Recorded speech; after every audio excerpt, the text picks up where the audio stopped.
Hello मेरे प्यारे CA inter के चीतो। कल है आपका सीए इंटर का एग्ज़ाम एडवांस अकाउंटिंग का। ये है मेरी आपके लिए फाइनल वीडियो। सबसे पहले तो आपको बहुत बहुत बेस्ट विशेस देना चाहता हूँ कल के एग्ज़ाम के लिए। होपफुली आप सब बच्चों का एग्ज़ाम कल का बहुत अच्छा होगा और मैं मानता हूँ डेफिनेटली अच्छा होगा भी। लेकिन आज के दिन कुछ ऐसी बातें जो शेयर करनी बहुत ज़्यादा ज़रूरी हैं, इसीलिए मैं ये फाइनल वीडियो आपके लिए बना रहा हूँ।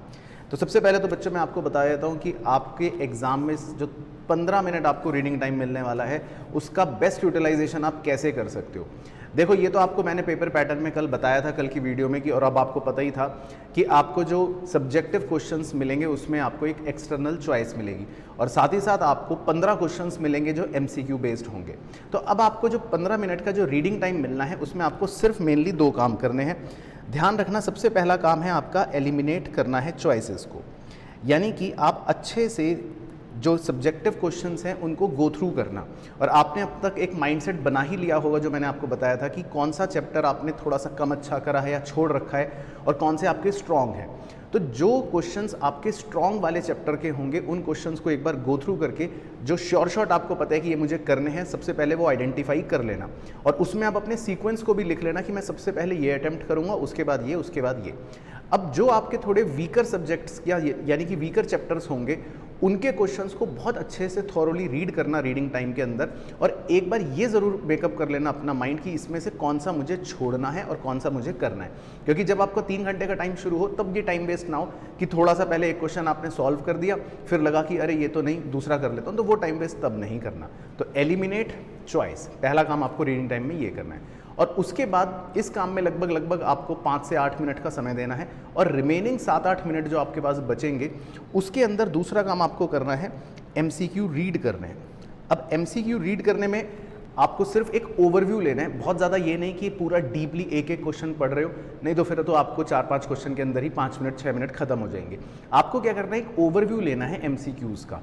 ओवरव्यू से मेरा मतलब है कि बस आपको एमसीक्यू थोड़ा सा देखना है, ऑप्शंस देखने हैं, आगे बढ़ जाना है, थोड़ा सा देखना है, ऑप्शंस देखने हैं, आगे बढ़ जाना है। तो इससे होगा ये कि आपको एक रफ आइडिया हो जाएगा कि कुछ एमसीक्यू ऐसे होंगे कि जो आपको लगेगा कि ये तो बिल्कुल एग्जैक्टली सेम है या ईजी है और मैं कर पाऊंगा, और कुछ हो सकते हैं जिसमें आपको लगे कि ये ट्रिकी है, तो उनमें आप फिर बाद में जब अटेम्प्ट कर रहे होंगे पेपर तो टाइम दे सकते हो अकॉर्डिंगली।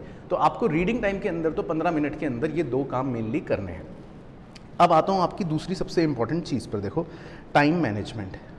टाइम मैनेजमेंट के लिए आप सिंपल सी एक चीज़ फॉलो करना, आपके पास जो 3 घंटे का समय है आप उसको 4 स्लॉट्स में डिवाइड कर लेना, 45 मिनट्स ईच। तो 45 मिनट्स मिलाकर आपके 4 स्लॉट्स में हो जाएंगे पूरे 3 घंटे। अब आपका देखो पेपर है 100 नंबर का, तो 100 नंबर को भी अगर मैं 4 से डिवाइड करूं तो आते हैं 25 नंबर, 25 मार्क्स। तो बेसिकली एक मैथमेटिक कैलकुलेशन बन गई कि अगर 45 मिनट का मेरा एक स्लॉट है तो उसमें मुझे 25 मार्क्स ही कवरेज करनी है। तो हर 45 मिनट के स्लॉट में अगर आप 25 मार्क्स ही कवरेज करते चलोगे तो ऑब्वियसली आपकी मैथमेटिक्स बिल्कुल मैच कर जाएगी, यानी कि आपका पूरे के पूरे 3 घंटे के अंदर 100 नंबर का पेपर कंप्लीट हो जाएगा। तो ये तो हो गई मैथमेटिक्स। अब आपको करना क्या है, आपको सिंपल सा एक काम करना है कि आप अब किसी भी ऑर्डर में अगर क्वेश्चन कर रहे हो तो वो इमैटीरियल है, लेकिन एवरी 45 मिनट्स यानी कि लगभग हर 45 मिनट के बाद लगभग आप बस ये क्रॉस चेक कर लो, ये मेक श्योर कर लो कि आपका 25 नंबर या उससे ज़्यादा का पेपर आपने अटेम्प्ट कर लिया या नहीं करा। अब देखो इससे होगा क्या, मान लो आपने फर्स्ट 45 मिनट में हल्का से एक आइडिया लिया कि मैं कितना अटेम्प्ट कर चुका हूँ, तो अगर आप सिर्फ 15 या 20 नंबर तक का ही अटेम्प्ट करके बैठे हो तो आपको पहले ही अलार्म मिल जाएगा कि अब मुझे थोड़ा तेज़ बढ़ना है। और अगर आप पहले ही 25 नंबर या 26 या 30 नंबर तक अटेम्प्ट कर चुके हो तो आपको ये पता लग जाएगा कि मैं सही स्पीड से चल रहा हूँ, अब इसी स्पीड को मेंटेन करना है। तो 45 मिनट्स के 4 स्लॉट्स डिवाइड कर लिए हमने, और हर स्लॉट में टारगेट है कि हमें 25 नंबर को बीट करना है, कोशिश करना है इससे थोड़ा सा ऊपर ही लेकर चलो, 26, 27, 28 नंबर तक आप कर पाओ, तो वो हमारा टारगेट रहेगा। तो इससे आपको हर इंटरवल पर हल्का सा ये अलार्म बजता रहेगा या पता लगता रहेगा कि मैं स्लो हूँ या फास्ट हूँ या इसी स्पीड को मेंटेन करना है। तो टाइम मैनेजमेंट की ये ट्रिक आपको बहुत हेल्प करेगी, खासकर कल के एडवांस अकाउंट्स के पेपर में। लेकिन एक चीज़ मैं आपको ज़रूर बोलना चाहता हूँ, यहाँ पर आपको एक प्रो टिप देना चाहता हूँ जो मैंने पर्सनली खुद फॉलो करा है, कि अगर किसी भी क्वेश्चन में आपको ना टाइम लग रहा हो तो देखो फीलिंग अंदर से आती है बस मैं सॉल्व कर लूँगा, होने वाला है, अभी आ जाएगा, लेकिन वो टाइम खींच जाता है। तो आप एक आइडियल टाइम जो अपने मन में सोचते हो उसको ज़रूर फॉलो करना, ये रूल की तरह एक फॉलो करना, डिसिप्लिन की तरह फॉलो करना।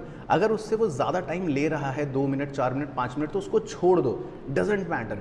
क्योंकि यहाँ पर आप कम क्वेश्चंस भी अगर सॉल्व करते हो, यानी कि उसको छोड़ भी दोगे तब भी स्टेप मार्किंग भी मिलेगी, हर चीज़ के नंबर मिलेंगे। लेकिन पता चला एक को पूरे अच्छे से कंप्लीट करने के चक्कर में आपके 2 क्वेश्चन कंप्लीटली ही छूट गए, टाइम ही कम बच गया, तो वहाँ तो फिर मार्क्स का आने का स्कोप ही चला जाएगा। तो वो गलती बिल्कुल भी मत करना। और तीसरी सबसे इंपॉर्टेंट चीज़, आज क्या करना है और क्या नहीं करना, डूज़ एंड डोंट्स। तो वैसे तो आप छोटे बच्चे नहीं हो, लेकिन फिर भी कई बार गलतियां हो जाती हैं बड़ी उम्र के अंदर भी। तो आप अपना जो आपका एडमिट कार्ड है, अपनी फ़ोटो आईडीज़ हैं, अपना जो भी ज्योमेट्री बॉक्स या आपको जो भी अपना बैग तैयार करके रखना है एग्ज़ाम के लिए, वो अभी से तैयार करके रख लेना। अपने कैलकुलेटर्स को तैयार रख लेना। अगर आपके पास सेम मॉडल के 2 कैलकुलेटर हैं तो दोनों रख के लेके जाना। एक बाय चांस कई बार ख़राब हो जाता है तो कैलकुलेटर्स अपने तैयार रखना, अपना बैग पूरा तैयार रखना। और सबसे इम्पॉर्टेंट चीज़ है, आज लास्ट दिन है, कोई भी नई चीज़ बिल्कुल भी मत देखना। कोई भी अपने मतलब ज़्यादा लिखने की क्वेश्चंस करके प्रैक्टिस करने का भी टाइम नहीं है, वो भी ज़्यादा मत करना।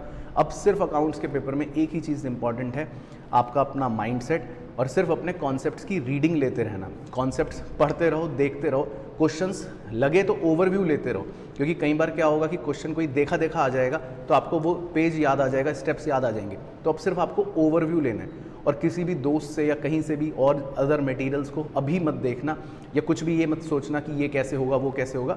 इस पॉइंट ऑफ टाइम पर जितनी आपने तैयारी करी है उस पर पूरा भरोसा रखना। अगर आपने 2 चैप्टर 3 चैप्टर 4 चैप्टर छोड़ भी रखे हैं तो कोई फ़र्क नहीं पड़ने वाला, आपको चॉइस भी मिलती है। और ऐसा नहीं है कि जो चैप्टर आपने छोड़े उसी से क्वेश्चन आने वाला है। तो बी कॉन्फिडेंट, अपने ऊपर पूरा भरोसा रखना है।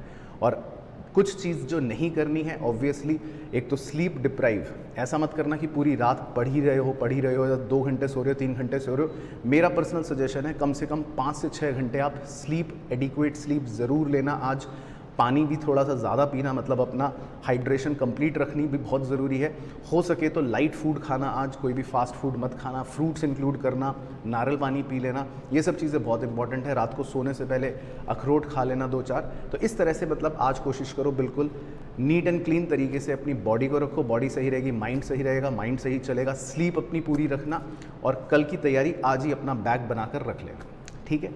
बाकी मेरी तरफ से आपको बहुत बहुत बहुत बधाई कि आपका एग्ज़ाम बहुत अच्छा होगा और बेस्ट विशेज़ और पूरी पूरी ब्लेसिंग्स हैं। और कल मुझे जैसे ही एग्ज़ाम ख़त्म होगा इसी वीडियो के नीचे मुझे ज़रूर कमेंट करके बताना कि एग्ज़ाम कैसा हुआ।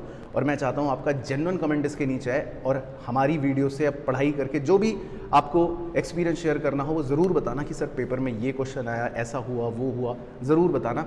और अगर कोई भी आपको बेकार भी लगा हमारे लेक्चर से पढ़कर या आपको लगा कि सर ये लेक्चर में ये टॉपिक आपने नहीं समझाया, ये टॉपिक से हमें कुछ नहीं फ़ायदा हुआ, तो वो भी ज़रूर मेंशन करना। यानी कि अपना जेन्युइन कमेंट ज़रूर नीचे मेंशन करना। बाकी मुलाकात करूंगा आपसे आगे की जर्नी में, आगे के एग्ज़ाम्स के लिए भी कोशिश करूंगा कि आपको जितनी गाइडेंस दे सकता हूं दूं। और आपकी पूरी सीए की जर्नी में मैं आपके हमेशा साथ रहूंगा और इनफैक्ट सीए बनने के बाद भी आपके साथ ही रहूंगा। तो बहुत बहुत बेस्ट विशेज़ मेरी तरफ से। अच्छे से जाना, मस्त जाना, दिमाग को रिलैक्स करके जाना। और ये कोटेशन आप ही के लिए है और इस मंत्रा को मैंने फॉलो करा था और हमेशा कामयाब हुआ हूँ। मंत्रा यही है, do your best and forget the rest. आप बस अपना अच्छा करो, बाकी सब कुछ भूल जाओ, कल सब कुछ अच्छा होगा। Good luck.